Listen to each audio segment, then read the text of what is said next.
Hey guys, welcome back to the kcouch clutch picks. I came up with that name thanks to my friend on Twitch named RoboTeach. So we predicted these games last Saturday, the weekend before the season started, and that was before all the injuries, so I didn't even know what to really expect. But here are the results of that. For one, my predictions, I went 13-3. We're going to start with the Chiefs game. So I predicted the Chiefs would win, and they did 24-20. You're going to hear some of the noise from the video, unfortunately, but I'm going to try to mute it as soon as it comes up if I can. Cups, plates, burgers, literally can't do anything. outdoor So, air, 6 feet of distance, and plenty of hand soap. Sorry about Make that, sure guys. lowering the risk So of spreading for the COVID-19 Chiefs is win, on the your key list for your next small contributor gathering. was Do your part to lower the risk. Can I just okay, cool. I can pause that. All right. I'd say the key contributor for the Chiefs winning that game was definitely Mahomes, obviously, for the offense. 3 touchdowns, 271 yards. However, I'm actually going to give it to Hilaire, the rookie. 25 for 138 and a touchdown. He helped bleed that clock quite a bit. He obviously did score 1 touchdown. But he was the reason why the clock went as fast as it did and didn't really give the Texans a chance to really come back in it. The players that made touchdowns were Sammy Watkins, Travis Kelce, and Tyreek Hill. Now, neither defense was stingy or anything like that. It was pretty close in the first half, or the first, half a quarter or something like that. And then the Chiefs kind of just bodied them after that. Defensively, we had 1 interception by Snead, it looks like, and I believe that also played a factor on the defensive side of things, because he only had the 1 pick. Okay, next one, I predicted the Oakland Raiders would win, and they did, 34-30. So they scored only 4 less than or 4 more than the other team did. Okay, so who was the key contributor to this game? That wasn't Derek Carr, but it was for sure Josh Jacobs. 25 yards, 25 attempts, 93 yards, 3 touchdowns. Undisputed the reason why they won that game. And I don't want to hear anyone say any differently. Fumble by Devontae Baker. No, that doesn't really help them, does it? And then the defense didn't really do a lot. They had 1 sack, and that's it. So, yeah, but the key contributor was obviously Josh Jacobs. For the Colts and Jags game, I actually predicted the Colts would win, so I lost that one. By the way, I did change 2 of my predictions Saturday night after the injury report came out, and that was the Pittsburgh and New York game. I, for whatever reason, thought New York might win that. And I forgot what the other one was, but there was one other one that I had changed the prediction of, and that one I got right. Anyway, so the Jaguars, I think, were behind by 20 or 17 or something like that before the first half or second half started. Cups, plates, burgers, masks, outdoor air, 6 feet of distance, and plenty of hand soap. Make sure lowering the risk of spreading COVID-19 is on your list for your next small gathering. Do your part to lower the risk. Literally don't care. Okay, so there wasn't really a standout performance by any one player, so I'd just say the Jaguars won because of a group effort. Bears and Lions, I predicted the Bears would win, and they did. So, like I said, most of these you guys can find on my other video. I did change 2 other results, and you guys will find those when you watch it. But, I only lost 3, because those ones I was pretty confident in. And the 3 losses I had were actually teams that let up the wins late. I believe, anyways. Yeah, Philly, San Fran was the only one that wasn't giving up late. I'd say Mitch Trubisky was the reason the Bears won. He stepped up in the last quarter, threw all 3 of their touchdowns. So Mitch Trubisky gets this one. This is why I don't really try to predict scores, because it's a little bit too unpredictable. So, yeah. Obviously, thought the Ravens would win this one, and they completely bodied the Browns. They didn't just beat them, Cups, they bodied them. plates, burgers, masks, outdoor air, 6 feet of distance, and plenty of hand soap. Make sure lowering the risk of spreading COVID-19 is on your list for your next small gathering. Do your part to lower the risk. So, just to not sound like a cliche, I'm going to say J.K. Dobbins and Mark Andrews were the reason they won this game. Between the two, they had 4 touchdowns, so without them, it would only be a 10-6 win, not a 38-6 win. So, that's who I think kind of did the biggest impact there. Obviously, the Ravens' defense was as ferocious, or as getting after it as they always are. They didn't produce the amount of sacks or anything like that you'd expect from them, but they were very, very much a nightmare for the Browns offense, and that's what you want the defense to do, be a nightmare for your opposing team. Oh, by the way, the little things at the bottom, we're going to get to the Chargers one later.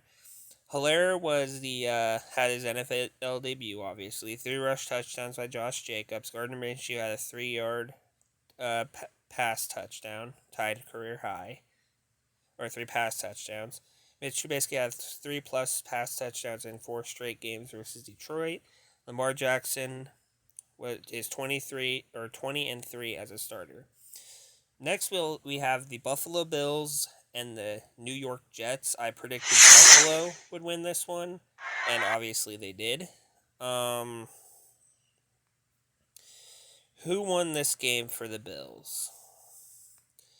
Honestly, no real standouts on the offensive side, but I will give it to Josh Allen, who actually had 3 total touchdowns and 369 total yards.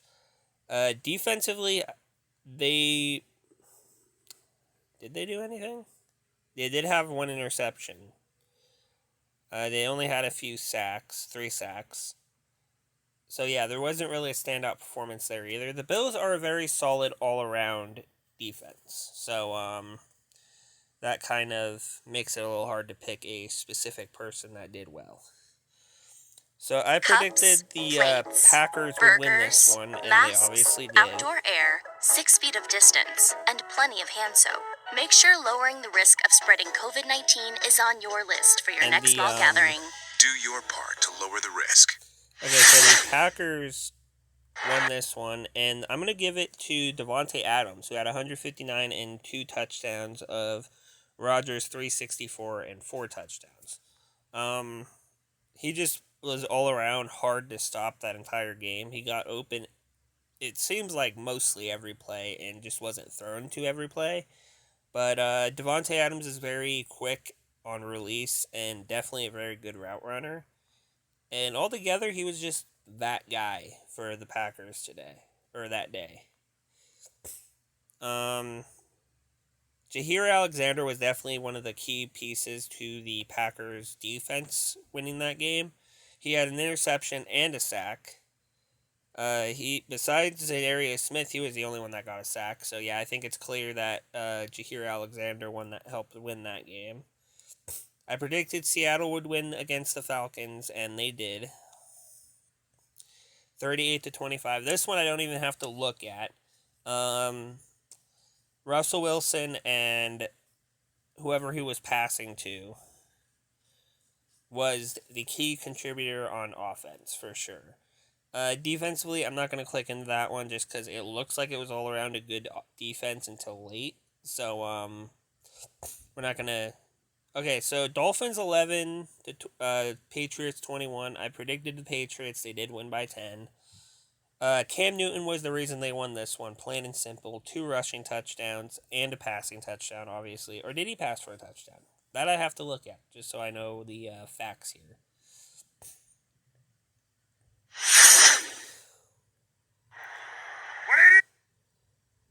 Stats. Well, Ryan Fitzpatrick throwing 2 picks didn't help. Okay, so Sony Michel and Cam Newton are the reason on offense. On defense, which lost a lot of pieces in the offseason, was because of the combination of Phillips, Gilmore, and Jackson each getting picks is kind of what salted that game away. I actually predicted the Eagles would beat Washington, and they didn't. So that's one of the other losses I had. One of my 3. Cups, plates, burgers, Unfortunately, I masks, can't turn outdoor that down, I air, don't think, 6 feet of without, distance, and muting plenty of hand myself, soap. so... Make sure lowering the risk of spreading COVID-19 I suppose I could is try, on your... right? Let me know after I turn the volume down if you guys can still hear me. That way I'll know for future things. So the football team, Peyton Barber with 2 rushing touchdowns, I think is the reason that the football team won their game.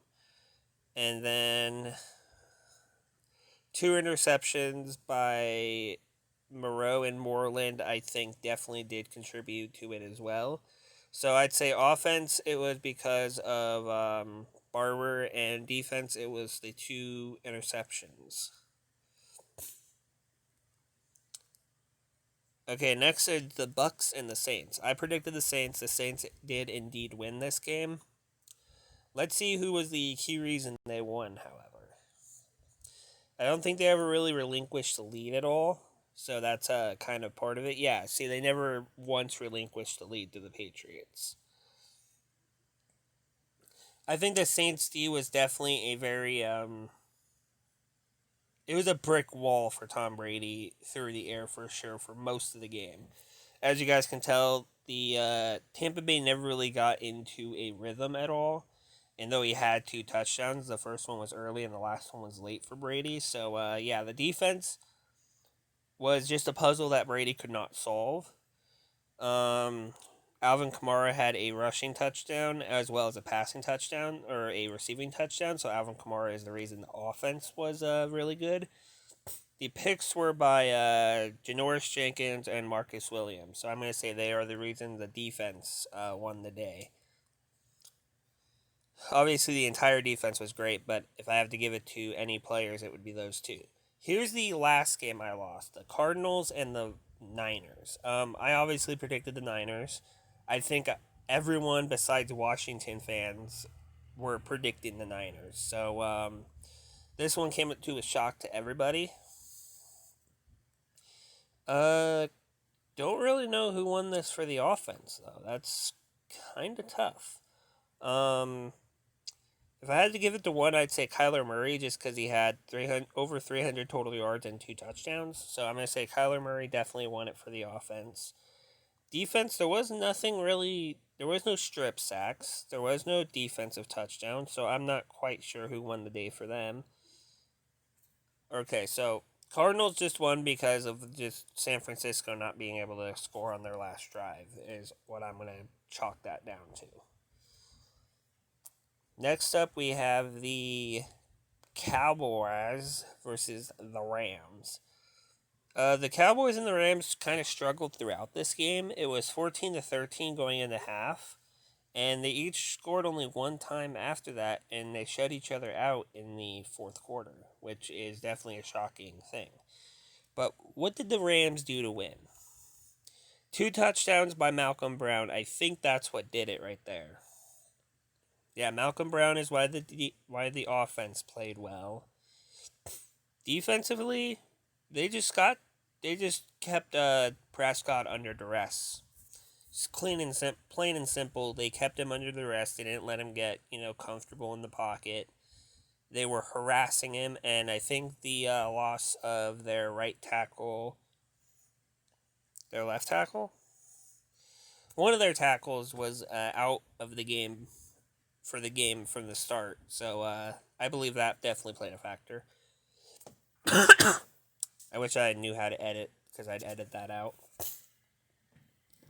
Here's one of the ones I changed the results of. Steelers and Giants. I predicted the Giants for whatever reason the week before. I didn't have any injury or anything like that reports. And so, yeah, but then after Saturday's injury reports came out, that's when I changed this one, and I can't remember what the other one was for the life of me. But two of them after seeing injuries. Oh yeah, it was. No, it wasn't the Cowboys, was it? Was it the Cowboys? I think it might have been. But I changed two of my predictions when I saw the injury report on Saturday. Is what I'm trying to get at.